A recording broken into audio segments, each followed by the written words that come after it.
जय माँ विंध्यवासिनी।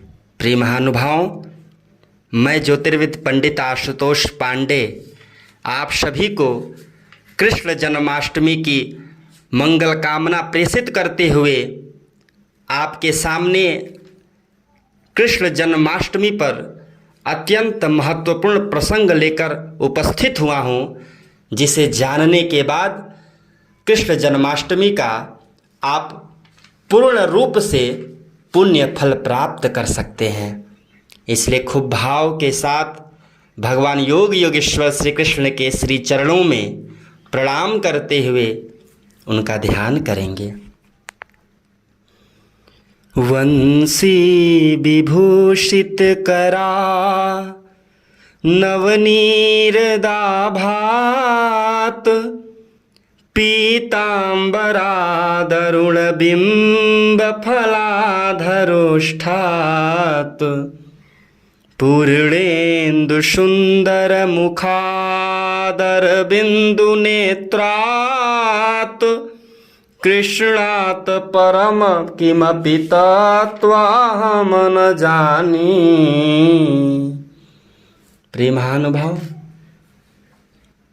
जीवन में कुछ ऐसे व्रत होते हैं जिन्हें कभी नज़रअंदाज नहीं करना चाहिए। जैसे महाशिवरात्रि का व्रत, कृष्ण जन्माष्टमी का व्रत, एकादशी इत्यादि व्रत ऐसे हैं जिन्हें कभी भी नज़रअंदाज करना उचित नहीं माना जाता है। किंतु शास्त्रों में ऐसा विधान है, जो मनुष्य रोगी हैं, वृद्ध हैं, जिनसे व्रत इत्यादि नहीं हो सकता, उनके लिए ये नियम बना हुआ है कि वो श्री कृष्ण जन्माष्टमी के पारायण के समय भगवान श्री कृष्ण के कृपा की प्राप्ति के लिए दो व्यक्तियों को खाने भर का अन्न छूकर जरूर किसी मंदिर में या किसी सुपात्र व्यक्ति को दान में देना चाहिए। ऐसा करने से उन्हें श्री कृष्ण की कृपा प्राप्त होती है। प्रिय महानुभाव, जिन व्यक्ति को ये व्रत करना होता है, उन्हें सूर्य उदय से पहले जग जाना चाहिए और स्नान आदि से निवृत्त होकर ये संकल्प करना चाहिए कि मैं भगवान श्री कृष्ण की कृपा प्राप्ति के लिए, अपने परिवार के सुख समृद्धि के लिए श्री कृष्ण के चरणों में अपनी भक्ति को और प्रबल करने के लिए ये व्रत कर रहा हूँ या कर रही हूँ। इस दिन व्रत करने के दौरान बार बार मुंह को जूठा नहीं करना चाहिए। जैसे कि आम रूप से हम देखते हैं कि व्रत के दौरान व्यक्ति बार बार कुछ न कुछ जरूर खाता है। कभी वो फल खाता है, कभी दूध पीता है, कभी मूंगफली का दाना खाता है। मतलब कुछ न कुछ हर घंटे आधे घंटे पे वो खाता पीता रहता है। ऐसा नहीं करना चाहिए। और सबसे महत्वपूर्ण बात तो ये है कि जन्माष्टमी का पारायण रोहिणी नक्षत्र में कभी भी नहीं करना चाहिए। ये बिल्कुल ही वर्जित है। और जो व्यक्ति रोहिणी नक्षत्र में ही पारायण कर लेते हैं, वो पुण्य को प्राप्त करते तो नहीं हैं, अपितु जो पूर्व के पुण्य भी होते हैं वो भी क्षय हो जाता है, वो भी नष्ट हो जाता है। इसलिए मैं आज आपको टाइम बता दे रहा हूँ। 30 अगस्त प्रातः 6:37:39 से रोहिणी नक्षत्र प्रारंभ हो जा रही है और 31 अगस्त में सुबह 9:42 तक 49 तक 9:42 तक रोहिणी नक्षत्र रहता है। और 9:42 के बाद ही आप पारायण करें। शास्त्र सम्मत है, भविष्य पुराण में लिखा हुआ है, जो व्यक्ति जन्माष्टमी के व्रत के साथ साथ जागरण करता है, भगवान श्री कृष्ण की षोडशोपचार पूजन व अभिषेक करता है, उसका 100 जन्म का पाप नष्ट हो जाता है। प्रिय महानुभाव, आपको मैं बार बार निवेदन करूंगा कि आज प्रायः सब लोग 11-12 बजे तक आप जगते हैं। आप थोड़ा सा और प्रयास करें कि 3-4 बजे तक जगें।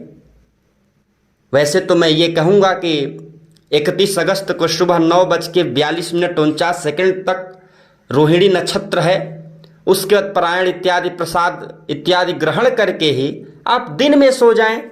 लेकिन आप 30 अगस्त की रात्रि में जगने का जरूर प्रयास करें। ये जन्माष्टमी जो है, ये दुर्गा सप्तती मार्कंडेय पुराण में भी वर्णित है कि 4 महारात्रियों में से एक है। कालरात्रि, महारात्रि, मोहरात्रि, श्रदारुणा।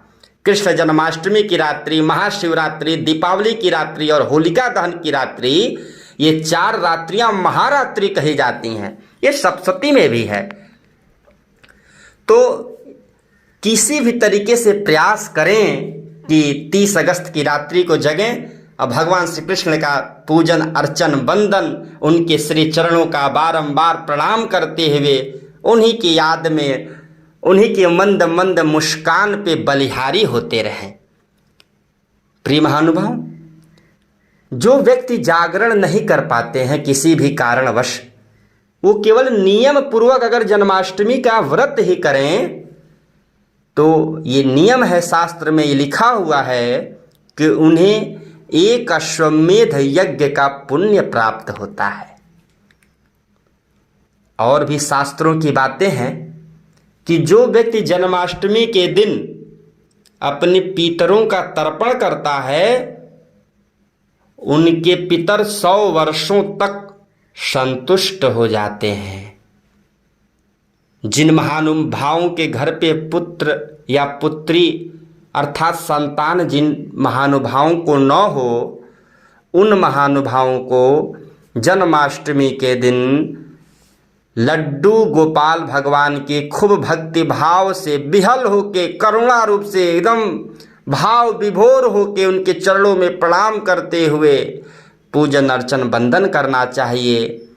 प्रभु को मिश्री इत्यादि का भोग लगाना चाहिए, खिलौने इत्यादि अर्पित करना चाहिए और पारायण के समय उनसे निवेदन करना चाहिए, हे बाल गोपाल, हे लड्डू गोपाल, आप मुझ पे प्रसन्न हों और मुझसे जो भी अपराध हो उसे क्षमा करें और मेरे घर पे आप पधारें, मुझे संतान का सुख प्राप्त हो इत्यादि। इन नियमों को करने से आपको पूर्ण रूप से जन्माष्टमी का फल प्राप्त होता है। योग योगेश्वर श्री कृष्ण के चरणों में आपकी प्रीति बढ़ती है, परिवार में सुख समृद्धि मंगल होता है।